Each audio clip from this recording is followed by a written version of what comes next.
नमस्कार जंटू में स्वागत आपका। मैं हूं योगेंद्र। आप देख रहे हैं खास खबर। खास खबर में बात करेंगे कांग्रेस के 3 दिवसीय अधिवेशन की, 85 अधिवेशन। बहुत सारी चीजें, 6 एजेंडे हैं जिस पे चर्चा होगी। मेन फोकस जो है 2023 में जिन राज्यों के अंदर विधानसभा चुनाव है, 2024 के आम चुनाव में कांग्रेस कैसे अपनी रणनीति के जरिए चुनाव जीत सकती है, फोकस सारा उसी के ऊपर होगा। और बड़ी बात यह है कि मिस्टर खड़गे हैं, उन्हें ये राइट दिया गया है कि वो जो कमेटी फॉर्म होनी है उसके राइट्स उनको दिए गए हैं, किसी तरह का कोई चुनाव नहीं होगा। तो हमारे साथ इस मुद्दे पर चर्चा करने के लिए राजेंद्र शर्मा जी हैं, कांग्रेस से राजकुमार शर्मा जी हैं, भाजपा से सुरेश गर्ग साहब है। सभी का स्वागत है। मैं राजेंद्र जी आपके पास आना चाहूंगा। ये महत्वपूर्ण सम्मेलन है। यूं तो हर पार्टी का हर सम्मेलन महत्वपूर्ण ही होता है, लेकिन ये सम्मेलन इस मायने में महत्वपूर्ण है कि 2024 सामने है, 2023 के 9 विधानसभा चुनाव, जिसमें जो चलिए 3 माइनस कर दीजिएगा, लेकिन महत्वपूर्ण है ये दोनों साल। तो वो कहीं पूरी चर्चा का केंद्र बिंदु रह सकता है इसमें। निश्चित रूप से केंद्र बिंदु रहेगा और रहना भी चाहिए, क्योंकि जो 2023 वाले 9 विधानसभाओं के चुनाव हैं, उनके जो परिणाम आएंगे वो काफ़ी कुछ 2023 वाले चुनावों को, जो लोकसभा के चुनाव होंगे उनको प्रभावित करेंगे। हालांकि अपन पिछले 2 चुनावों से देखते आ रहे हैं कि विधानसभा का रिजल्ट कुछ और होता है और लोकसभा के रिजल्ट कुछ और होते हैं, पर इस बात को नकारा नहीं जा सकता। इसलिए सभी पार्टियां, चाहे कांग्रेस पार्टी हो, चाहे बीजेपी हो, चाहे आप पार्टी, क्योंकि आपका भी अपने को पता है कि 2-3 दिन मार्च के अंदर केजरीवाल जी रोड शो करने जा रहे हैं राजस्थान के अंदर, जयपुर के अंदर। तो इस तरह की चीज़ें तो अब चलेगी, होनी ही है और करनी भी चाहिए हर पार्टी को, क्योंकि देखिए जो भी पार्टियां बनी है वो सत्ता के लिए बनी है, उनको कहीं ना कहीं सत्ता में भागीदारी आनी चाहिए और इसके प्रयास करने के लिए वो जो भी संभव प्रयास हो सकते हैं, पब्लिक के अंदर किस तरह से अपनी बात को पहुंचाई जा सकती है, किस तरह से अपनी जो आंतरिक कमियां हैं उनको विश्लेषण करके उनको दूर करने के उपाय खोजे जा सकते हैं। बिल्कुल, एक रणनीति का पार्ट होता है। लगभग 15,000 डेलीगेट्स इसमें हिस्सा ले रहे हैं और एक बड़ा अधिवेशन ये कांग्रेस का कहा जा सकता है। सुरेश गर्ग साहब, आपके पास आना चाहूंगा। लोकतंत्र खतरे में है, भाजपा से देश खतरे में है, कई चीजें ऐसी हैं जिन पर चर्चा होगी और यूं कहें तो कांग्रेस के नेताओं की ओर से कोई नया आरोप नहीं है, लेकिन अब आप जवाब वही देंगे या फिर कोई नया जवाब देंगे? नहीं साहब, लोकतंत्र तो आज मजबूत है। आज हिंदुस्तान का, आज पूरे विश्व के अंदर मोदी जी की रेटिंग देखिए, 75% मोदी जी की रेटिंग है। अच्छा, तो रेटिंग भी होती है नेताओं की? हाँ, अब विश्व ने रैंकिंग जो निकाली है, रैंकिंग के अंदर आज मोदी जी सबसे लोकप्रिय नेता है। 75% उनको दिए रेटिंग। तो इस हिसाब से आप देखें ना, आज हिंदुस्तान कितना मजबूत है। आज 10वीं अर्थव्यवस्था से 5वीं अर्थव्यवस्था पे हिंदुस्तान आ गया। आज पड़ोसी देशों की स्थिति देखिए, भुखमरी में है, आज हिंदुस्तान उसमें सेफ है बिल्कुल। आज ब्रिटेन के अंदर भी वही स्थिति हो रही है जो पाकिस्तान के अंदर स्थिति होती है, उसमें देखिए आप, भारत बहुत मजबूत है। विदेश के नेता मध्यस्थता की मोदी जी से बात करते हैं कि मोदी जी मध्यस्थता करे। आज जीडीपी ग्रोथ के अंदर, पूरे विश्व के अंदर जीडीपी ग्रोथ लोवेस्ट जा रही है और हिंदुस्तान की जीडीपी ग्रोथ बढ़ती जा रही है। तो ये हिंदुस्तान मजबूत नहीं है तो और क्या है। हम 2014 के अंदर चुनाव जीते थे, 285 सीटें लेके आए थे। 2019 का चुनाव दिए, उसमें 303 लेके आए, और अब 2024 का चुनाव है उसके अंदर हम 350 सीटें लेके आ रहे हैं। मोदी जी की छवि पूरे विश्व के अंदर अच्छी है और भारत के अंदर तो युवा, जनता, किसान सब मोदी जी को चाहते हैं। अधिवेशन हो रहा, बहुत अच्छी बात है, होना चाहिए। लेकिन उदयपुर में भी अधिवेशन हुआ था, उसमें भी एक व्यक्ति एक पद की बात हुई थी। क्या हुआ राजस्थान के अंदर? कौन से व्यक्ति को एक पद? व्यक्ति अभी भी बहुत से पदों पे, एक व्यक्ति कई पदों पे नियुक्त है। यहाँ पे आपने एक व्यक्ति को तो इमीडिएटली इस्तीफा कर लेते हैं, एक व्यक्ति का महीने 1.5 महीने बाद में इस्तीफा। तो आपसी बेमनस, विवाद, ये सब चीजें कांग्रेस के अंदर है साहब। उसकी वजह से राजस्थान की बात करते हैं तो राजस्थान का विकास रुका हुआ है इस वजह से। तो भारतीय जनता पार्टी तो मजबूत है और देश को अच्छी तरीके से चला रही है। आज आतंकवाद के अगर आप बात करेंगे तो आज कश्मीर से बाहर आतंकवाद नहीं आ रहा बाबा। तो विपक्ष को संतुष्ट क्यों नहीं कर पा रहे आप? देखो, विपक्ष का काम अपना हल्ला मचाना है। देखो, विपक्ष का काम मोदी जी का नहीं है कि उनको संतुष्ट करे। हम तो जनता को संतुष्ट कर रहे हैं। हम जनता के सबका विकास, सबका विश्वास, सबका प्रयास के माध्यम से हम जनता से का, चलिए मैं लौटूंगा, वापस आ रहा हूं। मैं राजकुमार शर्मा जी आपके पास आना चाहूंगा। कांग्रेस का एजेंडा है और 2024-23 दोनों ही इसके मेन एजेंडे में होंगे और होने भी चाहिए, क्योंकि देखिए कहने को कोई कुछ भी कहे, बात सही है कि सोशल एक एंगल भी होता है राजनीतिक दलों का, आर्थिक एंगल भी होता है, लेकिन रिजल्ट वही होता है कि सरकार कैसे बनानी है। तो कांग्रेस के अधिवेशन में भी अगर ये चर्चा होती है तो मुझे लगता है कोई गलत नहीं है। रिजल्ट तो वही आना है कि आप गेन क्या कर पा रहे हैं। चुनाव में जाना होता है राजनीतिक दल को, कोई ट्रस्ट तो है नहीं है कि चले कोई बात नहीं, चुनाव नहीं होंगे, चुनाव में नहीं जाएंगे, चुनाव में जाना है। और अभी आपने सुना कि देश इतना मजबूत है फिर भी कांग्रेस आरोप लगा रही है। आदरणीय, मैं आपको बता दूं कि अखिल भारतीय कांग्रेस कमेटी का 85वां अधिवेशन छत्तीसगढ़ की राजधानी रायपुर में 24, 25 और 26 को चल रहा है। आज उसकी शुरुआत हो गई है। इस अधिवेशन में अखिल भारतीय कांग्रेस कमेटी के सदस्य, प्रदेश कांग्रेस कमेटी के सदस्य, तकरीबन 15,000 सदस्य इसमें हिस्सा ले रहे हैं। विभिन्न चरणों में इसमें मीटिंग्स होगी। कल हमारे राष्ट्रीय अध्यक्ष बोलेंगे, उसके बाद हमारी पूर्व राष्ट्र अध्यक्षा बोलेंगी और 3 प्रस्तावों पर कल चर्चा होगी। राजनीतिक प्रस्ताव पास होगा, आर्थिक प्रस्ताव पास होगा, विदेशी मामलों के प्रस्ताव पास होंगे। 26 तारीख को हमारे युवा नेता, युवा दिलों के धड़कन आदरणीय राहुल गांधी जी का संबोधन होगा और उस दिन भी कृषि, युवा, शिक्षा, रोजगार, सामाजिक न्याय, सामाजिक सुरक्षा, सशक्तिकरण मुद्दों पर चर्चा होगी। 3 बजे हमारी वहां रैली होगी। इस तरह का हमने प्रोग्राम बनाया है। ये अधिवेशन बहुत महत्वपूर्ण अधिवेशन है, खासकर आज के टाइम पे जब हमारे भारत में अशांति है, असुरक्षा है, बेरोजगारी है, हाहाकार मचा हुआ है और उसका एक पूरी बड़ी बानगी कल आपने भारत की राजधानी दिल्ली में एयरपोर्ट पर देखी। देश में कितना असुरक्षित माहौल है। मैं आपके चैनल के माध्यम से समस्त राजनीतिक पार्टियों को अनुरोध करूंगा कि कृपया मर्यादित भाषा में रहें, एक दूसरे के ऊपर, परिवार पर, जातियों पर इस तरह के शब्दों का इस्तेमाल नहीं करें, क्योंकि हमारे भारत के पूर्व प्रधानमंत्रियों ने देश को पूरी दुनिया के अंदर बहुत मजबूत स्थिति में लाए थे। चाहे वो नेहरू जी हो, राजीव जी हो, नरसिम्हा राव जी हो, चाहे वो मनमोहन सिंह जी हो, इंदिरा जी हो, तमाम प्रधानमंत्रियों ने पूरी ताकत लगा करके पूरी देश को, हमारे देश को दुनिया में बहुत मजबूत स्थान दिलाया है। और आज जिस तरह का वातावरण हमारे देश में हो चुका है, अटल जी को और आदरणीय अटल बिहारी वाजपेयी जी का भी बहुत बड़ा योगदान रहा है, वो बहुत सम्मानित रहे हैं। और मोदी जी का, तो मैं इसलिए कह रहा हूं कि मोदी जी का वातावरण हम देख रहे हैं ना। आज जो देश में राजनीति पिछले 10-12 साल से हो रही है, गंदी राजनीति हो गई है। भारत के प्रधानमंत्री जी बहुत ताकतवर इंसान हैं, छोटी छोटी बातें वो कर रहे हैं। मैं उनसे आग्रह करूंगा कि कृपया करके आप पूरी भारतीय जनता पार्टी को निर्देशित करें, आप भी पूरे के पूरे जितने भी राज्य आपके हैं उन तमाम राज्यों से आप मित्रता का व्यवहार रखें। कुछ पर्टिकुलर राज्यों से, कुछ पर्टिकुलर लोगों से ही आप मित्रता का व्यवहार ना रखें। देश आपका है, आप भारतीय जनता पार्टी के प्रधानमंत्री नहीं है, आप पूरे देश के प्रधानमंत्री हैं। मैं आपसे विशेष आग्रह करूंगा कि देश में जो अशांति है, असुरक्षा है, जो इंसान आज आपको वोट देकर के अपने आप को ठगा सा महसूस कर रहा है, कृपा करके उसका विशेष ख्याल रखें। इसलिए अधिवेशन बहुत महत्वपूर्ण है। इस अधिवेशन में तमाम तरह की चर्चा होगी और 26 तारीख के बाद जब ये महासम्मेलन जब कंप्लीट होगा, उसके बाद कांग्रेस पार्टी एक ताकतवर विपक्ष के रूप में बाहर निकलेगी और 2023 के जितने भी चुनाव है हमारे विधानसभा के और 2024 का जो चुनाव है उसमें हम मजबूती से भारतीय जनता पार्टी को शिकस्त देंगे। मैं एक बात जानना चाहूंगा आपसे, मैंने उनसे भी पूछा, ये लोकतंत्र खतरे में है, असुरक्षा की भावना है लोगों में, ऐसा क्यों लग रहा है? आपने कल देखा हमारे कांग्रेस राष्ट्रीय प्रवक्ता ने बंबई के अंदर 17 फरवरी को एक प्रेस कॉन्फ्रेंस के अंदर माननीय मोदी जी के लिए उनसे उनकी जुबान स्लिप हो गई और उससे उनको कोई गलत शब्द निकल गया। उसके बाद उन्होंने तुरंत प्रेस के तमाम मीडिया साथियों के सामने पूरे देश से माफी मांगी। उसके बाद 17 तारीख को उनके आसाम के अंदर FIR दर्ज हुई और जब वो कल छत्तीसगढ़ में जा रहे थे, हवाई जहाज में बैठते हुए व्यक्ति को नीचे उतारा जाता कि आपके बैग में कोई प्रॉब्लम है और उनको कहा जाता कि आपके पुलिस के अधिकारी आ रहे हैं, आपको अरेस्ट करेंगे। मैं ये कहना चाहता हूं, अगर हमारे देश में कोई कानून से बढ़कर है, मैं तो कहता हूं कि कानून सबके लिए समान है, कानून से बड़ा कोई नहीं है। लेकिन आज भारतीय जनता पार्टी, हमारे प्रधानमंत्री जी कानून से बढ़कर हो रहे हैं। उसकी बानगी कल हमने दिल्ली एयरपोर्ट पर देखी। अगर उनको पकड़ना था तो सुबह घर पकड़ लेते, एक दिन पहले पकड़ लेते, नोटिस देते, कोई भी ऐसा कोई कार्रवाई नहीं हुई। एयरपोर्ट में जब चेकिंग होती है तब तमाम तरह की चीज देखिए, जब वहां रोक लेते, लेकिन जब वो फ्लाइट में चढ़ रहे थे, सीढ़ी चढ़ रहे थे, तब उनको कहा गया। तो ये जो माहौल बन रहा है देश में, ये माहौल नहीं है। फिर हाईकोर्ट ने क्या कहा, आधा घंटे बाद उनको जमानत दे दी। तो ऐसा माहौल, मेरा आपसे निवेदन है, आपके चैनल के माध्यम से निवेदन है, ऐसा माहौल देश में ना करें। देश का युवा, देश में बेरोजगारी है, देश में महंगाई है, पेट्रोल, डीजल, गैस, उस पर तो आप चर्चा नहीं करते। नए नए फंडे लेके आते हैं, OPS को आप लागू नहीं करते, ERCP भी आप बोलते नहीं है, वापस आऊंगा मैं आपके पास में। मैं गर्ग साहब आपके पास में आना चाहूंगा।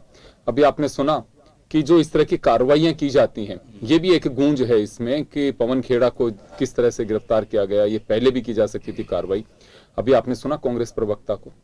देखिए योगेंद्र जी, आपने भी देखा होगा जब उन्होंने प्रेस कॉन्फ्रेंस की जानबूझ के मोदी जी के स्वर्गीय पिताजी का अपमान किया। आप कह रहे हो कि सब कुछ नहीं बोला, माफी, अरे भाई जानबूझ के अपमान किया है यार। आप स्वर्गीय पिताजी जो कि वो राजनीति में, उनकी मां नहीं है, उनके पिताजी आज तक राजनीति में रहे, उनका अपमान कर रहे हो आप। फिर इसके बाद में नारे लगा रहे हो मोदी तेरी कब्र खुदेगी। अरे ये क्या तरीका है आपका है कि मतलब मोदी तेरी कब्र खुदेगी, जनता कह रही है कि जनता मोदी तेरे कमल खिलेगा, और ये कह रहे मोदी तेरी कब्र खुदेगी। आप जब एक जगह कह रहे हो कि साहब उन्होंने माफी मांग ली, फिर वहां क्या हुआ था एयरपोर्ट पे, मोदी तेरी कब्र खुदेगी, ये कौन सी बात हुई साहब? तो कांग्रेस हताश हो चुकी है, और उल्टे सीधे मतलब इस तरह के बयानबाजी और इस तरह की बातें करना शोभा नहीं देता। देश का प्रधानमंत्री खुद बोल रहे कि ताकतवर प्रधानमंत्री है। हाँ चलो, आज कांग्रेस के प्रवक्ता ने ये तो मना किया मोदी जी ताकतवर है। फिर नहीं, वैसे मोदी जी को काउंट नहीं किया इन्होंने, अटल जी को तो किया है। नहीं, इन्होंने ताकतवर तारीफ की इन्होंने कि मोदी जी ताकतवर है। हर इन्होंने बोला है कि ताकतवर पहले के हर प्रधानमंत्री की वजह से मजबूत उतरा मोदी देश। जी ताकतवर है, ये भारतीय बताएंगे। जनता पार्टी के कार्यकर्ताओं को वो समझा है, इन्होंने ये बोला है। तो ये अच्छी बात है कि कांग्रेस के प्रवक्ता अगर ये बोलते हैं कि मोदी जी ताकतवर है। ये साहब 56 इंच का सीना है उनका। हाँ है, और उनकी देख रेख में देश का नौजवान परेशान है, युवा परेशान है, बेरोजगार परेशान है, महंगाई से परेशानी चल रही है। हाँ बोले, थोड़ा सा पूरा बोलिए। सीना है, तभी तो आतंकवादी कश्मीर से बाहर नहीं आए। आप बता दीजिए, आतंकवादी कश्मीर से बाहर नहीं तो पहले तो यही पता नहीं चलता था कौन से राज्य के अंदर, कौन से जिले के अंदर कब बम विस्फोट होता था। लेकिन आज आतंकवादियों की ऐसी कब्र खोदी है कि वो कश्मीर से बाहर निकल के नहीं आते। अगर उन्होंने कुछ कोशिश करने की कोशिश की, दूसरे दिन ही उसका परिणाम मिल जाता है। 1 लाख करोड़ रुपए की संपत्तियां हमने, जो ये नेता लोग बने बढ़ते हैं ना वहां कश्मीर में, उनसे छुड़वाइए जनता की जो संपत्ति है। तो ये मोदी जी ने काम किया है। आज पूरा विश्व मोदी जी को मानता है कि मोदी जी मित्रता करिए, यूक्रेन और रशिया का जो झगड़ा चल रहा है, मोदी जी मित्रता करिए, इसको रुकवाइए। मोदी जी के देश के झंडे के तले पाकिस्तान के लोग भी वहां से यूक्रेन मध्यस्थता के लिए भाई अच्छी बात है। तो पूरा देश कोई भी करे इसके लिए बड़ी अच्छी बात मानना पड़ेगा साहब। आज कांग्रेस का जो अस्तित्वहीन कांग्रेस हो रही है, जिसको आला कमान क्या ताला कमान है, आपके नेता खुद नहीं मानते। आप बता दीजिए। एक बात जानना चाहूंगा अगर साहब, आप लोग ये भी कहते हो कि कांग्रेस का अस्तित्व नहीं है, आला कमान का। सुनो, मेरा सवाल का पूरा जब आप जवाब दोगे, लेकिन आप लोगों के अक्सर एक चर्चा का विषय भी रहता है, कांग्रेस के बिना किसी नेता का स्पीच सुन लीजिए, कहीं सुन लीजिए, जब तक गांधी परिवार कांग्रेस नहीं हो। तो ये फोबियो आप लोगों को अभी क्यों है? जब कांग्रेस से आप लोग मुक्त हो रहे हो, सारी बातें कह रहे हो, आपको ये भी कह रहे हो कि कांग्रेस का कुछ है ही नहीं, तो फिर नाम क्यों लिया जाता है? कांग्रेस को तो पॉपुलर आप लोग खुद कर रहे हो। नहीं, हम कांग्रेस को पॉपुलर नहीं कर रहे। हम तो कांग्रेस ने जो पिछले 55 सालों में राज करके जो देश को बर्बाद किया, उसको जनता को बता रहे हैं कि राहुल गांधी जी बोलते क्या, भारत जोड़ो यात्रा, हाथ से हाथ जोड़ो यात्रा, क्या चीज है? कुछ नहीं है। कौन सा हाथ से हाथ जुड़ गया, कौन सा भारत जुड़ गया? भारत तो पहले ही जुड़ा हुआ था, जो टूटा है उसको वापस लिया हो। तो हम मानेंगे कि हाँ साहब, राहुल गांधी जी ने भारत जोड़ो वाली बातें की है। और भारतीय जनता पार्टी देखो, प्रथम राष्ट्र उस पर विश्वास करती है, इसके बाद पार्टी, फिर तीसरे पे व्यक्ति आता है। यहाँ पहले प्रथम परिवार, इसके बाद पार्टी, फिर देश आता है। तो ये बहुत अंतर है साहब। आज देश के अंदर मोदी जी एक सशक्त नेता है, और उसको विश्व में मानता है, पूरी जनता भी मानती है। परिणाम आपके सामने है, हर परिणाम मोदी जी के फेवर में जाता है साहब। जी सुना साहब राजकुमार जी आपने। मैं मेरी वापस बात को रिपीट करता हूं। माननीय प्रधानमंत्री जी बहुत ताकतवर हैं, 56 उनका सीना है, उनको सरकारी जितनी भी एजेंसियां हैं उनका सदुपयोग करना आता है, चाहे ईडी हो, सीबीआई हो, इनकम टैक्स हो, लोकल पुलिस हो। और आपने देखा जो भी व्यापारी कांग्रेस पार्टी को चंदा देता है, चलंदर कोई भी कांग्रेस में हीरो बनता है, चलंदर। तो ये जो माहौल बना हुआ है, और मैं आदरणीय योगेंद्र जी और बता दूं, किसी भी राज्य में चुनाव होते हैं, पॉलिटिकल पार्टियां तैयारी करती है किसको टिकट देना है, कैसे बूथ कमेटियां बनेगी, कहां कार्यालय खुलेंगे। और भारतीय जनता पार्टी ये तैयारी करती है कि वहां कौन कौन उद्योगपति है, कौन कौन कांग्रेस को चंदा दे रहे हैं, कौन कौन अधिकारी कांग्रेस को सपोर्ट कर रहे थे। प्रेस बोले अंदर डालो, पत्रकार बोले अंदर डालो, लेखक बोले अंदर डालो। तो ये जो माहौल देश में चल पड़ा है, नो डाउट इससे भारत के प्रधानमंत्री बहुत ताकतवर नजर आ रहे हैं। मैं फिर अपील करना चाहता हूं कि ऐसी ताकत का सदुपयोग हमारे देश में ना करें। हमारा देश शांत देश रहा है, अच्छा देश हमारा, हिंदू मुस्लिम सिख ईसाई पवार जी, सब लोग मिलकर के इस देश को आगे बढ़ा रहे हैं। ऐसा माहौल ना बनाए। और राय आपने कहा कि कांग्रेस में भारत आप कर रहे थे, हिमाचल ने बता दिया, जितने भी उपचुनाव हुए, खासकर राजस्थान में उपचुनाव हुए, आपको वो भी बता दिया कांग्रेस में कितना हो रहा है, कहीं तीसरे नंबर पे आ रहे हैं, कहीं चौथे पे आ रहे हैं, कहीं जमानतें जब्त हो रही है। तो मैं आपसे आग्रह करूंगा कि ऐसा बाई माहौल छोड़ इलेक्शन दें। को लेकर तो कह और- चुके, बाई इलेक्शन को लेकर कह चुके आप लोग चैंपियन हो उसके। और मैं एक और कहता हूँ, आपका जितना भी स्पीच होता है, भारतीय जनता पार्टी का छोटा नेता हो या बड़ा नेता हो, जितनी भी स्पीच करते हो उनकी मैक्सिमम स्पीच के अंदर कांग्रेस गांधी परिवार, कांग्रेस गांधी परिवार। तो आपको इतनी बेचैनी क्यों है? अगर भारत जोड़ो यात्रा हमने की, उसमें हमको शानदार सफलता मिली, तो उसमें आपको बेचैनी क्यों है? या हमने शानदार बजट पेश किया राजस्थान में, तो आपको तकलीफ क्यों है? अगर हमने यहाँ 50 से 100 यूनिट बिजली करी, तो आपको तकलीफ क्या है? अगर हमने यहाँ कर्मचारियों की ऑफिस हम लागू कर रहे हैं, तो आपको तकलीफ क्या है? अगर हम ERCP लागू करना चाहते हैं, 13 जिलों को हम पानी देना चाहते हैं, तो आपको तकलीफ क्या है? हम रिफाइनरी लगाना चाह रहे हैं, तो आपको तकलीफ क्या है? और इसका फिर आप रेवड़ी का नाम देते हो। तो मैं आपके चैनल से कह रहा हूं कि प्लीज ऐसा आप बात करें। राजस्थान की जनता ने आपको 24+1 25-25 सांसद दिए हैं। कोई तो बोलो माननीय प्रधानमंत्री जी को, या सारे मौन रहेंगे? आज मौन इसलिए हो रहे हैं, 8-8 दोनों तो दूल्हे बने घूम रहे हैं कि मुख्यमंत्री का चेहरा कौन है, मुख्यमंत्री कौन होगा। ऐसा ना करें, मेरा आपसे आग्रह है। मैं आपके पास में आना चाहूंगा राजेंद्र जी।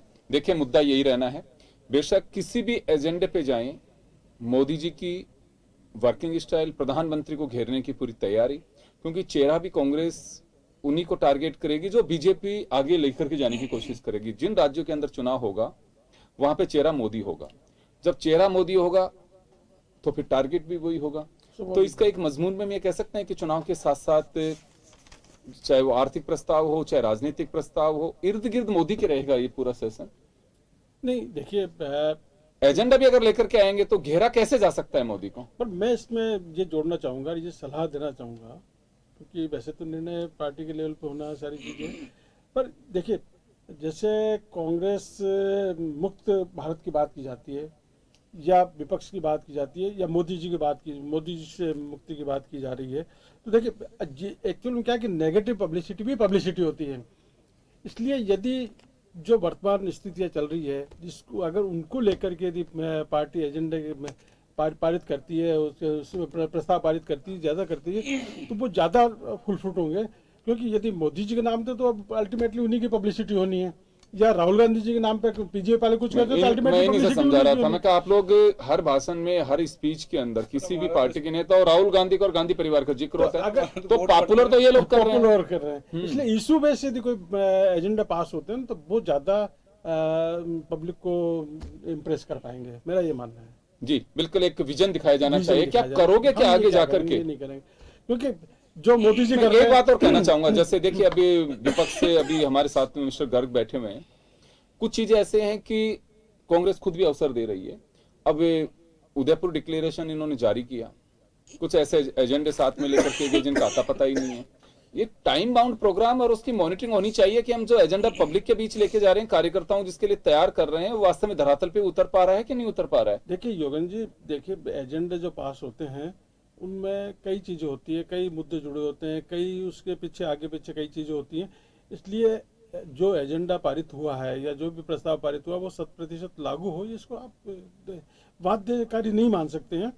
पर नहीं, पार्टी का एजेंडा, पार्टी अगर टाइम बाउंड प्रोग्राम बना रही है कि हम ये इतने टाइम पे करेंगे, ये इतने टाइम पे करेंगे, तो ये तो मुझे लगता है कहीं का एक्सरसाइज की कमी है। वो पूरा ध्यान में रखना चाहिए कि चलो राज्यों के चुनाव हैं, ये अभी हम नहीं कर पाएंगे। जब पूरे देश का एक क्रीम किसी पार्टी के एक अधिवेशन में लगती है और वो तय करती है, और उसके बावजूद भी अगर कहीं पे कोई इस तरह का सिस्टम है, तो अपन बाध्यता की बात नहीं, बाध्य तो खुद को पार्टी को होना है, ये उनका एजेंडा है। लेकिन आप पब्लिक डोमेन में लेकर के आ रहे हो और इंतजार रहता है कि ये हुआ ही नहीं है। नहीं देखिए, ये तो पूरी संभावनाएं बनी रहती है कि जो कुछ प्रस्ताव पारित होते हैं, जो कुछ आप निर्णय करते हो, सबसे चाहिए 100% लागू हो, ये तो देखो पॉसिबल भी नहीं है और इनको इशू भी नहीं बनाया जाना चाहिए। मेरा ये बिल्कुल साफ है। क्योंकि देखिए बीजेपी वाले जो निर्णय करते हैं वो 100% लागू, ये संभव नहीं है। कांग्रेस कर रही है, कांग्रेस वाले लागू हो, आप वाले करते हैं, आप वाले को लागू हो, या ओवैसी जी का, मतलब XYZ किसी का भी हो। क्योंकि पर देखिए जनता के अंदर कहीं ना कहीं ये जरूर मैसेज चल जाता है कि केवल घोषणाएं करते हैं। इसलिए प्रयास ये होना चाहिए, इस तरह का एक एजेंडा बनाना चाहिए, इस तरह का प्रस्ताव पारित होना चाहिए जिसको आप ज्यादा से ज्यादा प्रभावी तरीके से लोगों तक उसको ले जा सकें, लोगों को अंदर पता चल सके लोगों को कि इन्होंने जो कहा है उसको इन्होंने करने की ईमानदारी से प्रयास किए हैं। राजकुमार जी, आपके पास आना चाहूंगा। किसी भी पार्टी का कोई डिक्लेरेशन होता है, एक टाइम बाउंड प्रोग्राम भी होता है। वो अभी जैसे आपके अभी गर्ग साहब ने एक सवाल खड़ा किया कि एक व्यक्ति एक पद की बात हुई थी, युवाओं को ये मौका देंगे, इतने टाइम पे हम जिलों के इनका सारा कुछ कर देंगे, इम्प्लीमेंटेशन का टाइम भी दिया था, इतने टाइम पे मीटिंगें होंगी, वो हो नहीं पाती हैं। तो अपना अपना नजरिया है, आप लोग के स्वतंत्र भी हैं, करें नहीं करें कोई संवैधानिक बाध्यता नहीं है, लेकिन एक मैसेज जाता है। क्योंकि मैं ये बात इस वजह से कह रहा हूं कि आपकी पार्टी ने एक प्रोग्राम दिया कल का, यानी कि यस्टरडे। अब उस प्रोग्राम में ये था कि राजस्थान भर में हम केंद्र सरकार की नीतियों को लेकर के घेर देंगे और सरकार को जाम कर देंगे। प्रदर्शन हुए ही नहीं। 2 दिन पहले आप लोग प्रोग्राम जारी किया, नहीं करना चाहिए था, वहां से आने के बाद करना चाहिए था। देखिए, मैं तो ये कहना चाहता हूं कि जो हमारे साथी ने कहा कि एक व्यक्ति एक पद होना चाहिए, ये हमारे उदयपुर वाले सम्मेलन में ये डिस्कस हुआ था और उसके काफी जगह हमने इसका सुधार भी कर लिया है। जहां नहीं हो पाया है अतिशीघ्र ही हो जाएगा। और जो हमारा 24, 25, 26 को रायपुर में अधिवेशन हो रहा है, इस अधिवेशन के बाद आपको कांग्रेस पार्टी बहुत बदली नजर आएगी। कांग्रेस पार्टी बहुत ताकत के रूप में बाहर निकलेगी। आपने जहां तक कहा युवाओं को, महिलाओं को, उस ताकत का प्रहार कहाँ होगा? ताकत का प्रहार गलत प्रयोग नहीं करेंगे हम ताकत का, हम सदुपयोग करेंगे। 2023 के जो चुनाव हैं उसमें हम तमाम राज्यों में कांग्रेस पार्टी को मजबूती प्रदान करेंगे, भारतीय जनता पार्टी को शिकस्त देंगे। और 2024 का जो लोकसभा का चुनाव है, आम चुनाव है, उसमें हम भारतीय जनता पार्टी को शिकस्त देंगे। हम पूरे देश में, देशवासियों को लगना चाहिए कि ताकतवर विपक्ष है। देशवासियों को कोई तो लगे कि उनका कोई गार्जियन है। तो हम ये देशवासियों को, राज्यवासियों को बताना चाहते हैं कि कांग्रेस पार्टी आपके गार्जियन के रूप में आपकी सेवा करने को तत्पर थी, तत्पर है और तत्पर रहेगी। अभी मैंने आपको एक बात और बताना भूल गया कि छत्तीसगढ़ में भी 15 जगह ईडी के छापे पड़े। तो ये जो माहौल जो देश में बन चुका है, और मैं आपको करूं कि 30 हमारे सेकंड में जवाब, मेरा टाइम हो चुका है। 30 सेकंड में एक बार सुना आपने, मजबूती के साथ में कांग्रेस निकल के आएगी, मुकाबला आप ही से करना है। नहीं, आइए ना, हम तो स्वागत है। कांग्रेस आए तो सही ना, सड़कों पे आए और मजबूती से आए। लेकिन इनका तो स्थिति देख लिया ना साहब, 2014 हो गया, 2019 हो गया, 10 राज्यों के चुनाव हो गए। 10 राज्यों के अंदर भी इनकी स्थिति एक हिमाचल को लेके बैठे हुए हैं। पंजाब, आपको हरियाणा, उसमें गुजरात में क्या स्थिति हुई है आपको ये पता नहीं है क्या? हिमाचल में हम 37,000 वोटों से आ रहे हैं, निश्चित रूप से आ रहे हैं, लेकिन उससे ज्यादा तो हमारे वहां के मुख्यमंत्री है, वो जीत के आए। तो ये तो देखिए, मैं ये कह रहा हूं कि कांग्रेस की जो दुर्दशा आज हिंदुस्तान के अंदर है, कांग्रेस का नाम लेने वाला आदमी नहीं है। राजस्थान के अंदर आप तो ले रहे हो, हम तो, अरे साहब, हम इनको तो आप लोग ले रहे हो, उसी से काम चल रहा है इनका। मैं कोई काम नहीं चल रहा सर, हमारे तो वोट मजबूत होते हैं। राहुल हाँ, गांधी जी बोलते हैं, मुझे लग रहा है कि इनसे ज्यादा तो आप लोग नाम लेते हो इनका। अगर हमारे गांधी परिवार से कांग्रेस के नाम से अगर आपने वोट मौजूद है तो पार्टी चलिए मैं माफी चाहूंगा, चलिए मैं माफी ये तो चाहूंगा जनता भी सर, मानती है कि जब जब भी राहुल गांधी बोलेगा भारतीय जनता पार्टी के वोट मजबूत होंगे। गर्ग साहब मैं माफी चाहूंगा। तो खैर चलिए, पहला दिन, धीरे धीरे चीजें सामने आएंगी। मुख्यमंत्री अशोक गहलोत ने राजस्थान की एक मॉडल स्टेट के रूप में वहां प्रदर्शनी का भी उद्घाटन किया है और बहुत सारी चीजें हैं, जैसे जैसे आएंगे आप तक पहुंचाने की पूरी कोशिश करेंगे। लेकिन एक सियासी निगाहें टिकी हुई हैं कि उस अधिवेशन में जो मजमून पास होकर के बाहर निकलेगा, पूरा क्या रहेगा, उस पर निगाहें टिकी होंगी। चलिए, बहुत बहुत शुक्रिया आप सभी का, और खास खबर में इतना ही। दीजिए इजाजत, नमस्कार।